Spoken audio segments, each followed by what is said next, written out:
Dominicana, un placer estar aquí cada mañana con ustedes. Gracias por su sintonía. Somos Buenos Días RD. Hoy es jueves 23. El mes avanza y casi culmina. Buen día, señora Costa. Buen día, Roselvis. Señores, buenos días, compañeros y a toda la audiencia de Buenos Días RD. Un placer estar este jueves aquí como lo ha sido toda la semana. Un gran placer para mí compartir esta escena con estas dos distinguidas damas, Roselvis, María. Un saludo a Ana Celia, a Leo, a todo el equipo técnico. Buenos días, RD. Señora Costa, por fin ayer el presidente Danilo Medina entregó la carretera, que yo creo que usted usa bastante, Navarrete. La carretera realmente la había entregado Pepín hace alrededor de 2 meses. Navarrete Puerto Plata está terminada, señores, por completo. Sí, terminada. Pero ahora fue de manera oficial, ¿verdad? Sí, el presidente no fue a la entrega. Él la aperturó, pero dejó pendiente la inauguración. Está lista también la carretera turística que va desde Gurabo hasta Puerto Plata, poco antes ahí de donde vive el amigo Paliza, de la casa familiar de Paliza, que es por donde llega la carretera turística. También está terminada. La verdad que Puerto Plata, si en Puerto Plata actúan con sinceridad, con agradecimiento, hasta el nombre de Puerto Plata le cambian a la provincia y le ponen el de Danilo Medina. Pero Ángel, es el deber del presidente realizar todas estas obras. Está bien. Por eso votaron por él. Por eso, está bien. Mira, si fueran agradecidos, le cambian el nombre a Puerto Plata y lo llaman Danilo Medina. Okay. Pero yo debo resaltar la importancia de esa carretera porque mi familia paterna es de ahí, de la comunidad de Cañada Bonita, antes de cruzar el túnel próximo a llegar al municipio de Altamira. Indiscutiblemente, señores, ir desde Navarrete hasta Puerto Plata por esa carretera de 2 carriles, con tantísimas curvas, muchísimos camiones, era una locura. Y los fines de semana o días feriados, cuando había una alta circulación de vehículos, eso era sumamente traumático. Pero hay que decir también que eso duró un buen tiempo en construcción, en reconstrucción, porque era una ampliación que le estaban haciendo. Entonces, enhorabuena por el presidente. Pena que se haya tardado tanto, pero bien recibida esta obra. Además, estaba en muy mal estado la carretera.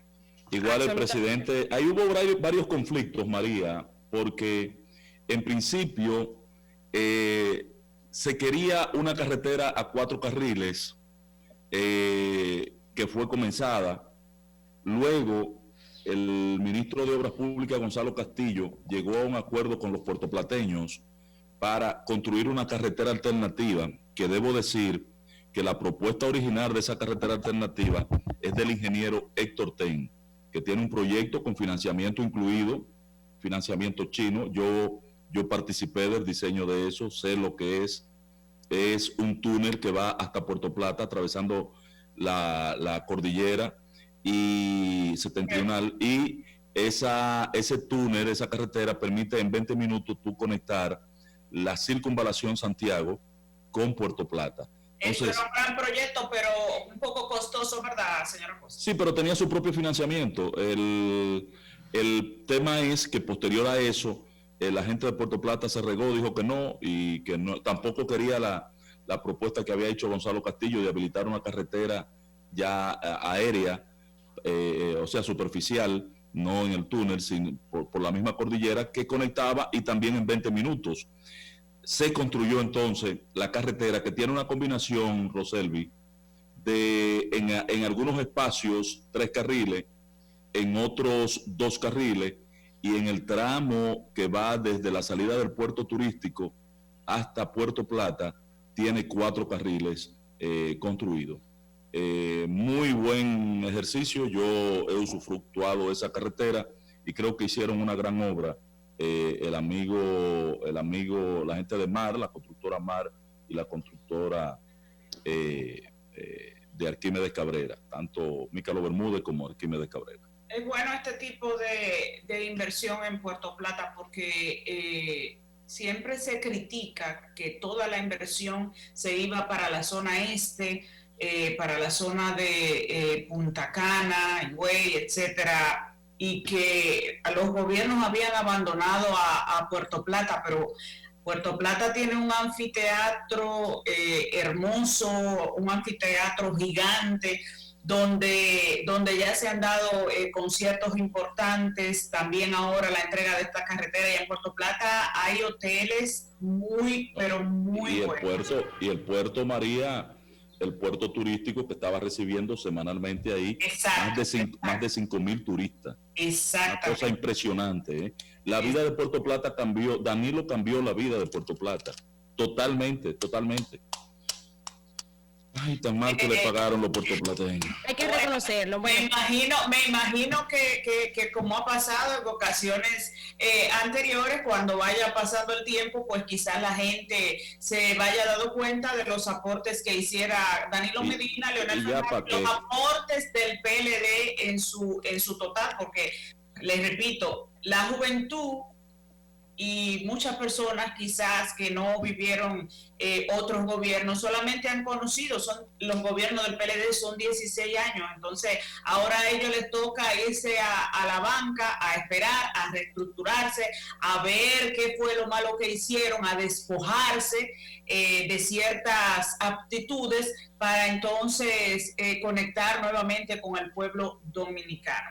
Señora Costa, en otro sentido, el tema de... Pero es una buena noticia saber que Roselvi tiene una pata cibaeña, María. Claro que sí. Las dos patas cibaeñas, porque mi mamá es de Naranjo Dulce, en San Francisco. Ok. Naranjo Dulce se lo vi. ¿Y cuando viene a ver tú eres liceísta? No, nosotros somos cogiditas. Aguilucho. Está bien. Si es cogidita, está bien. Ok, porque yo nací aquí, pero mis padres son del Cibao y yo soy aguilucho, igual que Ángela Costa, ¿verdad, señora Costa? Lo que yo no le perdono a mucha gente que nace en el Cibao y es liceísta. Eso es para mí una traición a la patria cibaeña. Señor, ¿y qué va a pasar con la pelota invernal? A propósito de que tú mencionas eso, María. ¿Habrá pelota? ¿Ustedes no vieron que las grandes ligas iniciaron con público de cartón? Sí. Ay, señor. Para motivar a los jugadores, y a lo mejor le ponen algún sonido ambiental que los estremezca y lo haga jugar con más ánimo. Ay, claro, aplausos virtuales. ¿Quién se iba a imaginar que esta pandemia, que iba a llegar a esta pandemia, que iba a arrodillar al mundo de esta manera, que iba a cambiar el mundo tal como lo conocemos y que hemos tenido que reinventarnos como seres humanos para poder salir adelante? El ser humano se adapta a todo, pero la verdad que perder seres queridos, ver cómo mueren seres queridos y tú no poder estar con las personas allegadas a esas personas que pierden la vida, que pierden la batalla por el COVID, ver amigos internos y tú no poder ir a visitarlo porque no te lo permiten por el tema del contagio de esta enfermedad. La verdad que a pesar de que tenemos que salir adelante como seres humanos por nosotros y por nuestra familia, no es menos cierto que nos queda un dolor, una nostalgia de todo lo que está pasando. Ya la República Dominicana ha sobrepasado los 1,000 fallecidos, creo que son 1,005. 1,005. Y a mí lo que me preocupa sobremanera es el tema de las pruebas, las vicisitudes que pasan los dominicanos para acceder a una prueba. Ayer yo llamaba para contactar lo que me habían dicho, llamaba a Sedimar y para pedir una cita para una prueba. Y me dicen, sí, tenemos cita para el 9 de septiembre. Y yo le digo, pero para eso falta 1 mes y pico. Entonces, ¿qué sentido tiene que te ofrezcan una prueba para septiembre cuando estamos en julio? Pero eso no es aquí nada más, María. Te voy a decir una cosa. Si tú tienes algún amigo o alguna amiga, o te mueres, o cuando vayas a hacerte la prueba ya estás sano. Eso no tiene ningún sentido. Entonces, no solo aquí, María. Mejor será que haga tu gestión de una prueba rápida. En Nueva York y me dice que hasta en los parques abren una carta. Sí, pero... Y ahí van y te hacen la prueba. Pero dile cuándo le mandan el resultado. Pregúntamele a ella. Se lo mandan en una semana. A ella, a ella le dio dile que te diga la verdad. Esa vez esa vez yo quería la verdad traerla para acá porque la situación que había en Nueva York, no con el tema de las pruebas, sino más bien con el colapso de los hospitales, que ella me decían, pero es que te llevan en una ambulancia, no pueden ir tus familiares no saben en qué hospital está, y si tú tienes una mala condición, pues hasta te dejan morir. Yo no voy para ningún hospital, eso era lo que ella me decía, y los familiares llamaban y no sabían darle respuesta del pariente que se fue en esa ambulancia o que se... Y actualmente todavía está ese problema. Permíteme, María, no sé si vas a cambiar de tema, pero hacer unos señalamientos que quiero hacer en mi comentario que van en ese mismo sentido. Miren, en el caso de Haití, Ángel, María, hasta este momento hay confirmados, registrados 7.146 casos. En el último conteo hubo 37 más. Sabe que en Haití ni ellos saben, ¿eh? Así mismo, recuperados, por lo menos las cifras oficiales son 4.095 y muertos hasta este momento van 154, con 5 más que hubo en la última jornada, en el último día. Naturalmente, nosotros podemos estar convencidos de que ahí debe haber un subregistro tremendo. Lo mismo que aquí en el país, señores, porque por el propio caso de la falta de pruebas, hay muchísima gente que le da el virus, lo pasa en su casa tranquilo, no logra hacerse la prueba, o muchos no les interesa, muchos son asintomáticos. Así que esa cantidad que nosotros tenemos registrado muy probablemente está mucho más por debajo de la mitad de los casos reales. Señalo lo de Haití porque en la visita que hizo Luis hace 2 días al C5I, al Centro de Comando, Control e Inteligencia del Gobierno, que fue con su designado ministro de Defensa, Díaz Morfa, Luis dijo ahí mismo que la frontera continuaría cerrada, que el control seguiría estricto. Ustedes saben que en este momento, en el actual estado de emergencia, en el toque de queda que hay, los aeropuertos siguen abiertos, pero la frontera cerrada. Entonces, quiero hacer una distinción en ese sentido. Como nosotros sabemos realmente qué es lo que está pasando en Haití, yo creo que es muy atinada esa decisión de Luis de que la frontera siga con un control estricto y que siga cerrada. Él explicó incluso... No sería más bien decir, es muy atinada la decisión del gobierno actuar de tener la frontera cerrada, lo cual Luis lo va a continuar. Como tú lo has dicho. Entonces, felicidades reiteradas a esa decisión del presidente Danilo Medina de haber cerrado la frontera. Y lo que quiero señalar en ese sentido, Ángel, es la buena sinergia que por lo menos parece haber entre los ministros entrantes y los salientes, porque en ese mismo encuentro se dijo que Díaz Morfa, que es el ministro de Defensa entrante, y Paulino Sen van a mantener un contacto y una relación continua precisamente para que no se caigan las medidas que se están llevando a cabo en la frontera y que el traspaso de mando no afecte ese control que se tiene en la entrada y salida con el vecino país. Pero ¿qué es lo otro que quiero señalar de los aeropuertos? Ustedes saben que por lo menos aquí en la capital, en el Distrito Nacional y en la provincia de Santo Domingo y en otras provincias más, el toque de queda inicia a las 7 de la noche, María, y termina a las 5 de la mañana. Pero ¿qué sucede? Los aeropuertos están abiertos y hay vuelos llegando, vuelos que llegan incluso de naciones, con lo que hay 6 horas de diferencia, y algunos de esos vuelos pudieran llegar aquí en horario de toque de queda. Entonces, si alguno de los que nos está viendo se pregunta, ¿qué pasa si yo tengo un vuelo durante el toque de queda nocturno? Pues resulta que el propio decreto presidencial, el 266-20, que establece restricciones a la circulación, el último que estableció el toque de queda, permite dentro de las personas que tienen permiso circular, los pasajeros que llegan y que van hacia el aeropuerto. Por ejemplo, los que vienen del aeropuerto, si llegan de noche, pueden irse desde el Aeropuerto Internacional de las Américas, desde el AILA, hacia donde vayan. Solamente tienen que mostrar su pasaporte y su confirmación de viaje, el itinerario de viaje, por si lo detiene la policía, vea que efectivamente usted llegó en un vuelo dentro del horario de toque de queda.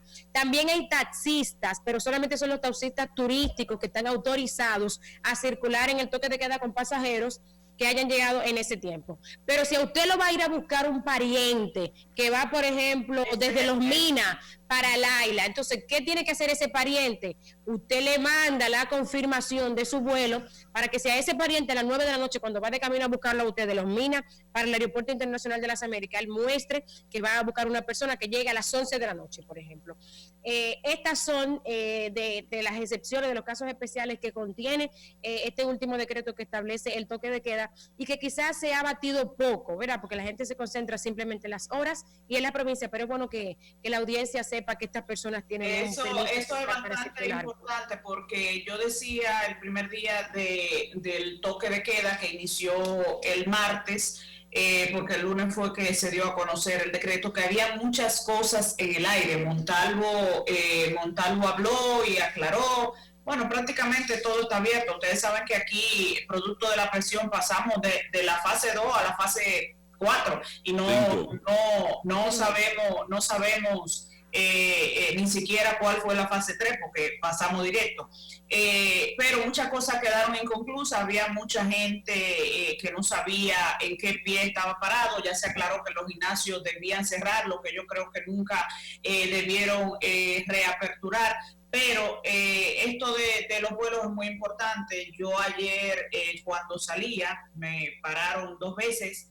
Estos retenes están solamente en las avenidas principales. Y en las horas en que inicia el toque de queda. No, desde las 6:30 ellos empiezan a poner la barricada. Exacto, pero ya a las 12 de la noche, fácilmente que tú no te encuentras policía en la calle. Exacto, los túneles están cerrados, los cierran para que cualquier persona que quiera escabullirse por ahí pues no pueda hacerlo, y en las principales avenidas están los retenes tanto de DGCET en algunos sitios, otros de la policía, otro hay inclusive del ejército o de las Fuerzas Armadas, y pues cuando tú vas por una de estas avenidas te paran inclusive varias veces, porque son diferentes tramos los que están ocupados por militares, pero por ejemplo en la Máximo Gómez, en la avenida John F. Kennedy, en toda la avenida 27 de febrero, pero cuando tú coges ya la Luperón o cuando coges la prolongación 27, ya tú no encuentras un policía o un DGCET en parte. Y cuidado con estar diciendo eso, María, porque yo salgo a las 7 de trabajar y camino a mi casa, o que he tenido que hacer una parada antes de llegar a la casa, y he visto esta situación. Antes de llegar a mi casa, dependiendo por donde venga, si es una avenida principal la que tomo, pues ahí entonces sí me paran, como es en la rotonda ahí del Botánico, donde sí hay un retén, también en toda la avenida Máximo Gómez, como dije, y los elevados y túneles están cerrados. En el primer día del toque de queda, 1.436 personas fueron detenidas y 58 negocios fueron cerrados por violar el toque de queda. Mucho en Santiago. Esto demuestra, y no hay excusa, ¿por qué? Porque ya habíamos vivido un toque de queda anterior y no hace tanto que fue eliminado. Entonces no entiendo por qué simple y llanamente los dominicanos no podemos aceptar las reglas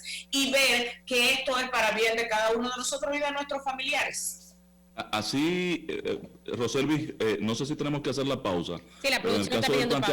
En el caso del planteamiento de Roselvis, yo quisiera hacerle una pregunta, porque ella está planteando de las excepciones que hubo en el decreto, ¿verdad? Sí. Me gustaría preguntarte, Roselvis, para que lo veamos después de la pausa. Esa se agregó, Ángela, a las medidas anteriores, porque sí, como ahora está abierto el aeropuerto. Te lo dije, sí, el 8. Sí. 8 y 9 se agregaron. Sí. En el anterior había 7.